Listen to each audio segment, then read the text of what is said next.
الحمد لله رب العالمين، والصلاة والسلام على رسوله محمد وعلى آله وأصحابه أجمعين. قدرمندو اوریدونکو دا د یو ځل بیا ستاسو په درانه خدمت کې د سورة یاسین فضائل او د دې سره په څنګ کې یو حکایت او په آخر کې د دې مبارک سورت پورا تجوید او صحیح ادا ان شاء الله العزیز و تاسو ته وړاندې کوو. هیله ده چې تاسو د دې مبارک سورت نایاب فضائل او دا حکایت او د دې مبارک سورت پورا تجوید د ابتدا څخه تر انتها پورې واورئ، تر څو تاسو ټول چې کوم فضائل د دې مبارک سورت دي او کوم فواید د دې مبارک سورت دي د هغوی ټولو څخه به تاسو حصه داره وګرځېږئ. ډیرو قدرمندو اوریدونکو د احادیثو یو معتبرترین کتاب په نامه سره د جامع السنه یادیږي. په دې مبارک سورت کې مؤلف صاحب رحمت الله تعالی علیه یو باب ږدي او دې باب ته نوم ورکړی دی باب فی فضل یاسین. دا باب ثابت دی په بیان کې د فضیلت د سورة یاسین. عن انس قال قال رسول الله صلى الله عليه وسلم، حضرت انس رضی الله تعالی عنہ فرمایي چې رسول الله صلی الله علیه وسلم فرمایل ان لكل شيء قلبا، بشک د هر شي د پاره زړه سته، وان قلب القرآن یاسین، او بشک د قرآن کریم زړه یاسین دی. من قرأها فكأنما قرأ القرآن 10 مرات، هر هغه چا چې سورة یاسین ووایه گویا هغه 10 واره قرآن کریم تلاوت کوي او ختم یې کوي. حدیث نمبر 3390 انتهایی غټ اهمترین د فضیلت او د بهتري خبره ده چې په یو ځلې سورة یاسین ویلو سره الله تبارک وتعالی ومر او تاسو ته د 10 ځلې قرآن کریم د ویلو ثواب راکوي. عن ابي هريره رضي الله تبارك وتعالى عنه قال، حضرت ابي هريره رضي الله تعالى عنه فرمایي چې رسول الله صلى الله عليه وصحبه وسلم فرمایل من قرأ یاسین فی لیله، چا چې سورة یاسین مبارک په شپې کې تلاوت کړ ابتغاء وجه الله، د الله تبارک وتعالى د رضا په خاطر، غفر له فی تلك الليله، په همدغه شپه کې به ودلره مغفرت وکړل سي. جامع السنه 3300 نمبر حدیث شریف. د سورة یاسین په تلاوت کولو سره مؤمنانو مسلمانانو الله تبارک وتعالی و تاسو ته د همدغه شپې مغفرت کوي. چاته چې الله تبارک وتعالی مغفرت وکړي دا یو لویه کامیابی او کامراني ده. عن عطاء ابن ابي رباح،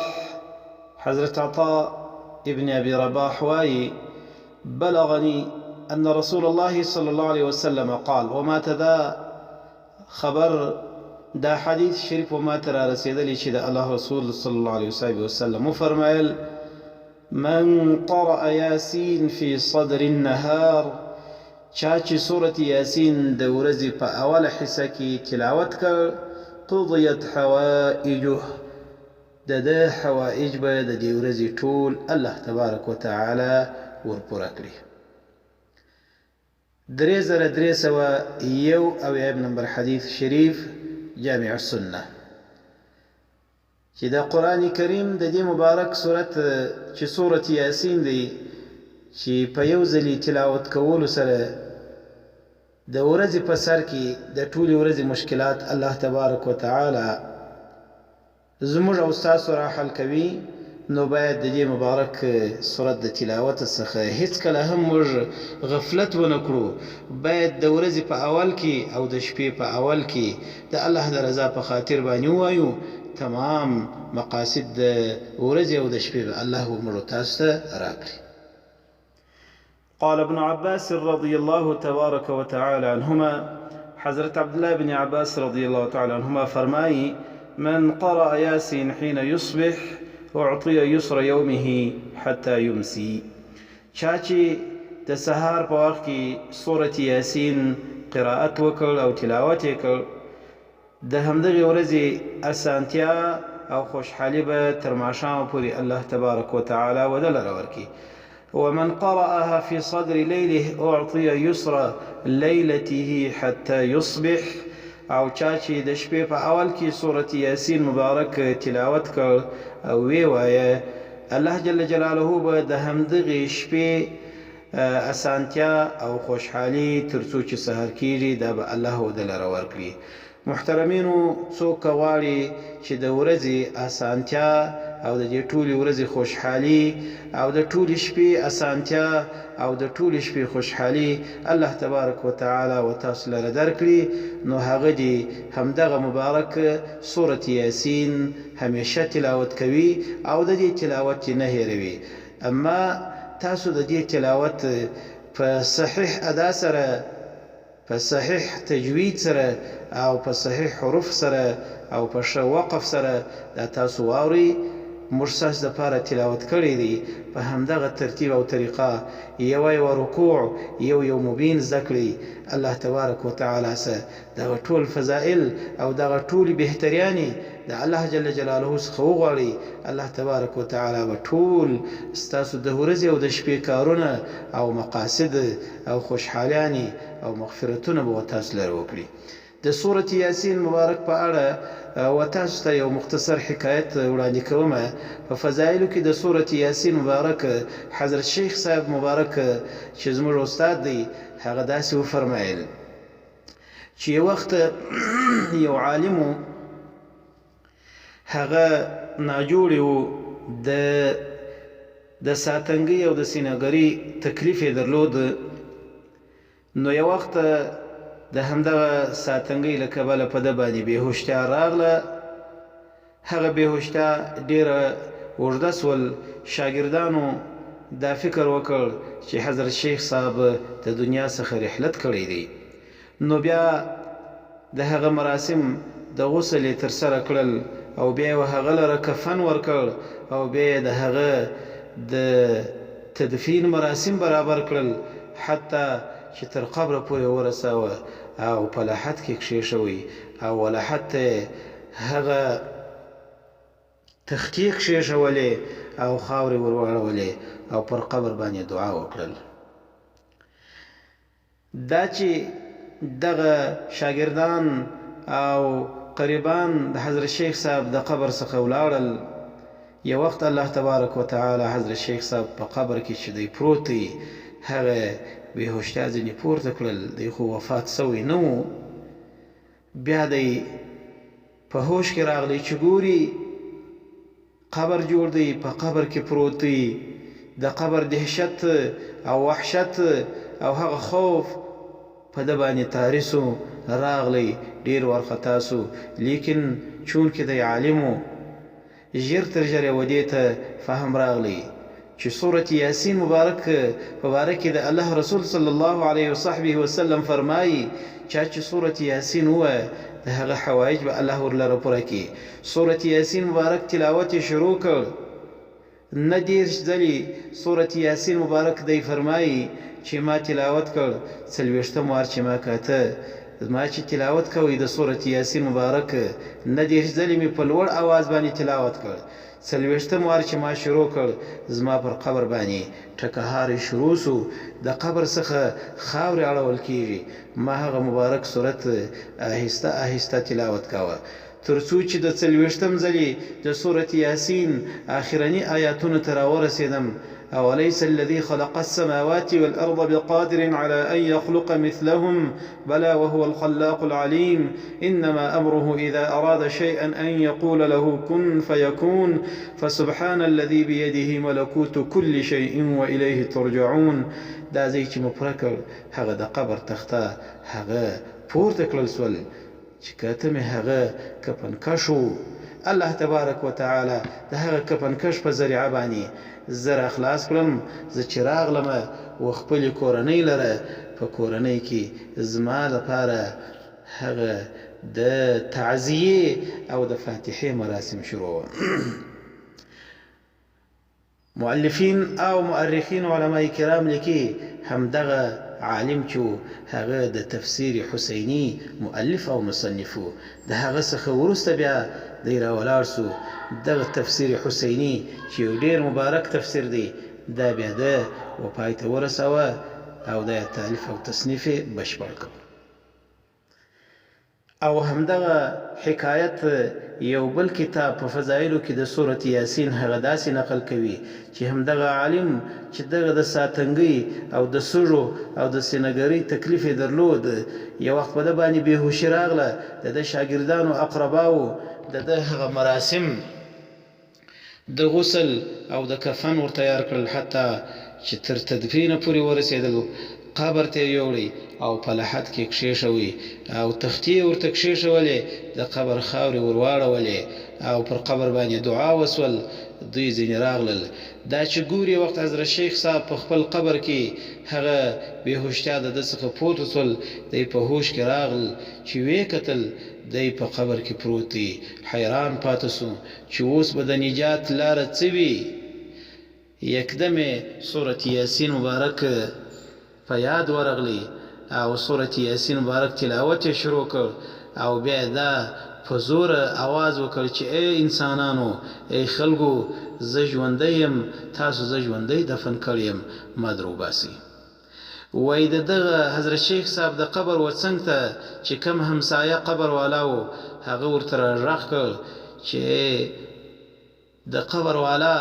اوس ته نارې مه وهه او اوس ته غږ مه لره. اوس شپه ده چې کله ورځ سي بیا زه تاسو ته بیا وایم چې اوس ته غږ وکړه. وایي ده راته ووایي ورته وویل چې ته په شپه او ورځ باندې څه پوهېږې ته خو هم صاحب د قبر یې په قبر کې د شپې او د ورځې تا ته څه درک معلومیږي. وایي ده ورته وویل چې په دنیا کې چې زه ژوندی ومه د شپې مې سورة الملک تبارک الذي بيده الملک وهو على كل شيء قدير د دې مبارک سورت مې ډیر تلاوت کاوه. د دې له کبله وما ته اوس الله تبارک وتعالی په قبر کې د شپې سره څراغونه راته لګولي سره رڼا یې راکړې ده او د ورځې به مې د سورة یاسین تلاوت همیشه کاوه. د ورځې د سورۃ یاسین د تلاوت برکت و ما ته الله تبارک وتعالی سپین څراغونه راکړي دي. نو چې کله سره څراغونه ولګېږي زما په دې باندې سر خلاص شي د دنیا شپه سول او چې کله بیا سپین څراغ ولګېږي زه په دې باندې پوه سمه چې دا ورځ سول. همهغه و چې بیا کله هغه سپین څراغونه په ده باندې ولګېدل سپین بلپان و ده لره ولګېدل نو بیا د پر حضرت شیخ صاحب باندې غږ وکړ چې اوس आवाज وکړه چې زه مړ سوی نه یم. تر څو چې حضرت شیخ صاحب په خپل قبر کې اوازونه وکړل و یو چوپانو هغه د आवाज واورېدی او د आवाज تر خلکو پورې ورساوه تر څو چې هغه کسان راغلل د حضرت شیخ صاحب د قبر څخه خاورې واړولې او حضرت شیخ صاحب چې مؤلف د تفسیر حسینی صاحب دی هغه د قبر څخه دوباره بیرته راوایسته او د هغه څخه وروسته بیا د مبارک تفسیر شریف چې دی وایي دا جوړ کړ. نو الله تبارک وتعالی دې موږ او تاسو ته د سورۃ یاسین د تلاوت کولو سره مینه او محبت نصیب کړي تر څو چې اول یې ښه زده کړو او بیا په بار بار سره د دې د الله د رضا دپاره د ورځې په اول کې او د شپې په اول کې او پر خپلو مړو باندې ووایو هغه قریب الموت. د الله نبی صلی الله علیه وسلم مبارک فرمایي تاسو سورۃ یاسین پر خپلو مړو باندې وایي څه معنا چې قریب الموت وي دغه سورة یاسین وهغه کسانو ته هم فایده او سهولت رسوي کم کسان چې په حالت النزع کې وي. نو باید موږ او تاسو ټول سورة یاسین زده کو. ما په یو بل حدیث شریف کې لیدلی رسول الله صلی الله علیه وسلم بارک فرمایي زه دا خوښوم چې زما د هر امتی په سینه کې سورة یاسین محفوظ وي. نو راسي مؤمنانو مسلمانانو دا دی سورة یاسین مبارک تاسو ته در تقدیمیږي. تاسو په پوره توجه سره دغه مبارک سورت چې دی په بار بار سره واوري او زده کړئ او تلاوت وکړئ. الله تبارک وتعالی به ستاسو د دنیا او د آخرت ټول مشکلات در حل کړي او تاسو ته به الله مغفرت وکړي. د هغې ورځې او د هغې شپې حوایج به مو ټول درکړي او د هغې ورځې خوشحالي او اسانتیا به مو په برخه سي. الله تعالى دې موږ تاسو ته د عمل کولو توفیق را نصیب کړي. واخر دعوانا ان الحمد لله رب العالمين. بسم الله الرحمن الرحيم. ياسين والقرآن الحكيم إنك لمن المرسلين على صراط مستقيم تنزيل العزيز الرحيم لتنذر قوما ما أنذر آباؤهم فهم غافلون لقد حق القول على أكثرهم فهم لا يؤمنون إنا جعلنا في أعناقهم أغلالا فهي إلى الأذقان فهم مقمحون وجعلنا من بين أيديهم سدا ومن خلفهم سدا فأغشيناهم فهم لا يبصرون وسواء عليهم أأنذرتهم أم لم تنذرهم لا يؤمنون إنما تنذر من اتبع الذكر وخشي الرحمن بالغيب فبشره بمغفرة وأجر كريم إنا نحن نحيي الموتى ونكتب ما قدموا وآثارهم وكل شيء أحصيناه في إمام مبين واضرب لهم مثلا أصحاب القرية إذ جاءها المرسلون إذ أرسلنا إليهم اثنين فكذبوهما فعززنا بثالث فقالوا إنا إليكم مرسلون قالوا ما أنتم إلا بشر مثلنا وما أنزل الرحمن من شيء إن أنتم إلا تكذبون قالوا ربنا يعلم إنا إليكم لمرسلون وما علينا إلا البلاغ المبين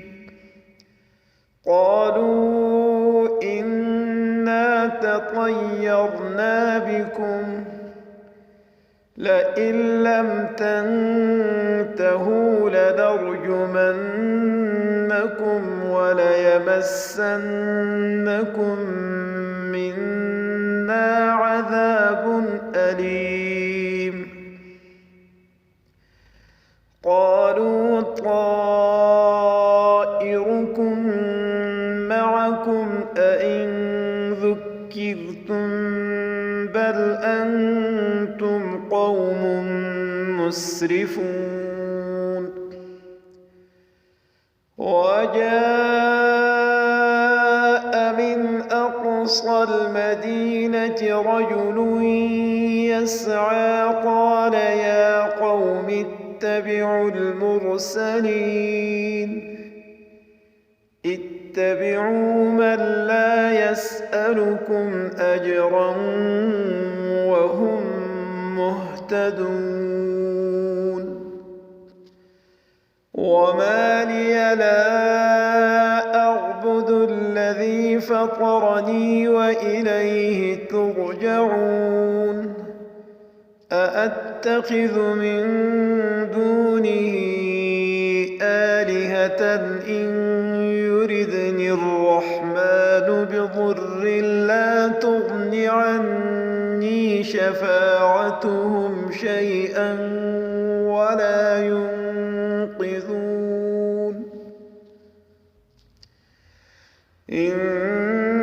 إني إذا لفي ضلال مبين إني آمنت بربكم فاسمعون قيل ادخل الجنة قال يا ليت قومي يعلمون بما غفر لي ربي وجعلني من المكرمين وما أنزلنا على قومه من بعده من جند من السماء وما كنا منزلين إن كانت إلا صيحة واحدة فإذا هم خامدون يا حسرة على العباد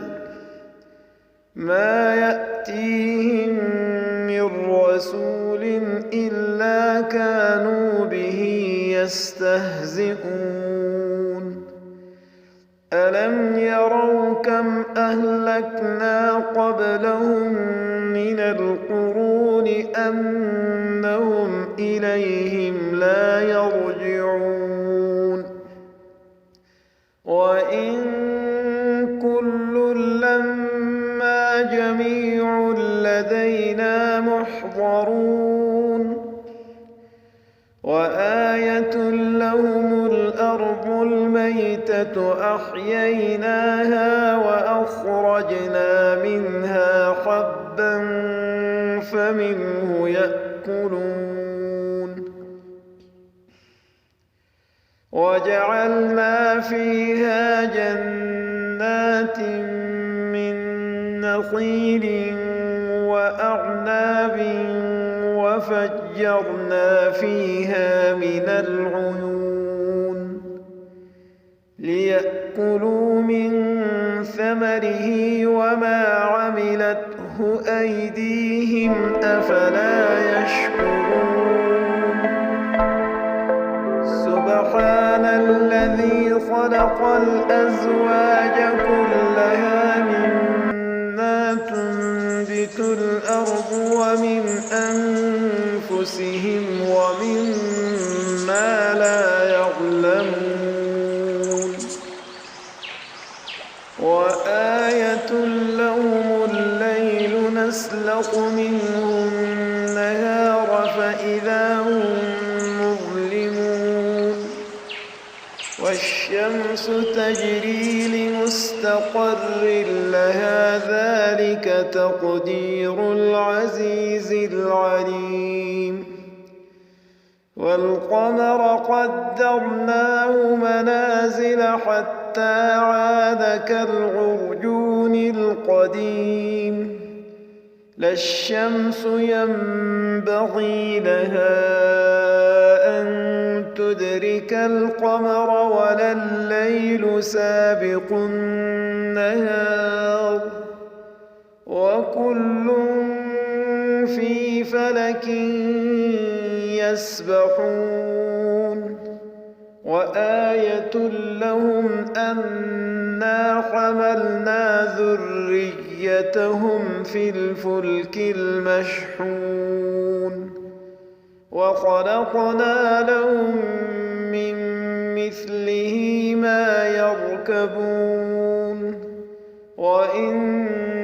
نشأ نغرقهم فلا صريخ لهم ولا هم ينقذون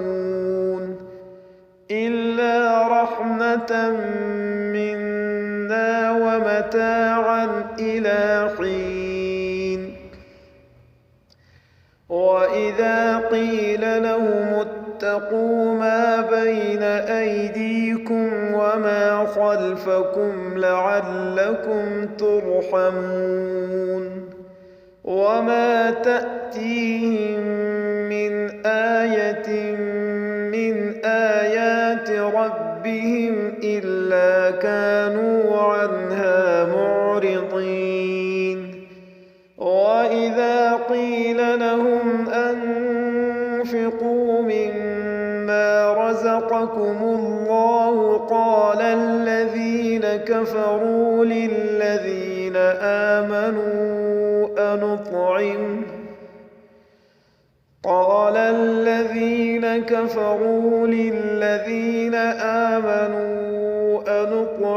من لو يشاء الله أطعمه إن أنتم إلا في ضلال مبين ويقولون متى هذا الوعد إن كنتم صادقين ما ينظرون إلا صيحة واحدة تأخذهم وهم يخصمون فلا يستطيعون توصية ولا إلى أهلهم يرجعون ونفخ في الصور فإذا هم من الأجداث إلى ربهم ينسلون قالوا يا ويلنا من بعثنا من مرقدنا هذا ما وعد الرحمن وصدق المرسلون إن كانت إلا صيحة واحدة فإذا هم جميع لدينا محضرون فاليوم لا تظلم نفس شيئا ولا تجزون إلا ما كنتم تعملون فاليوم لا تظلم نفس شيئا ولا تجزون إلا ما كنتم تعملون إن أصحاب الجنة اليوم في شغل فاكهون هم وأزواجهم في ظلال على الأرائك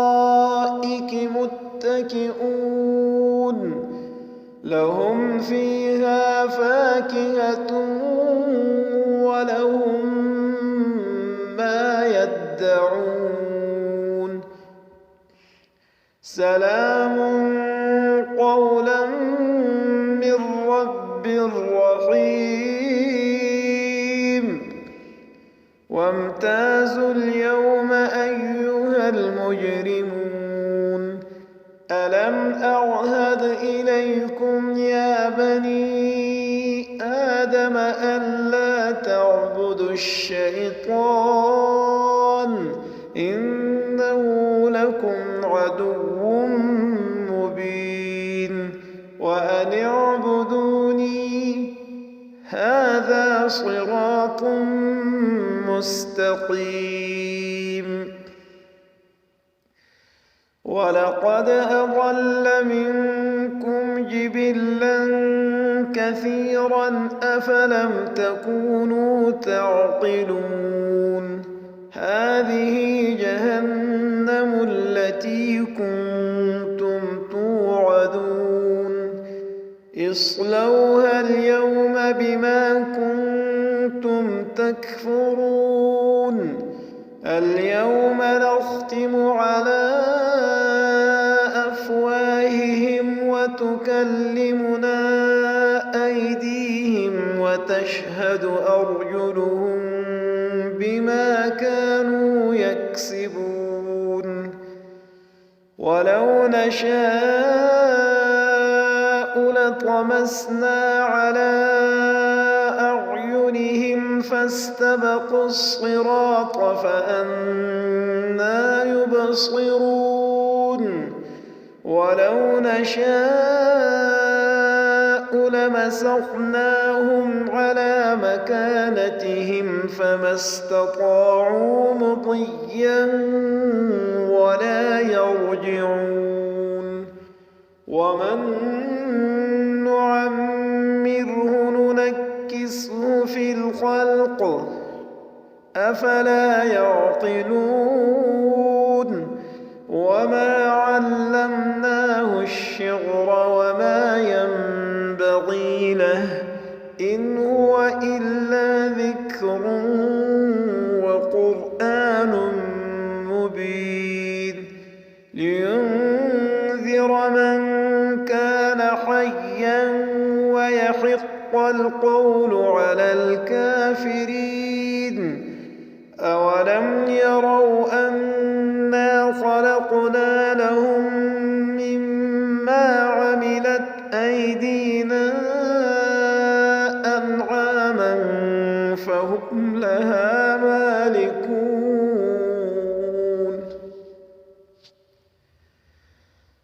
أولم يروا أنا خلقنا لهم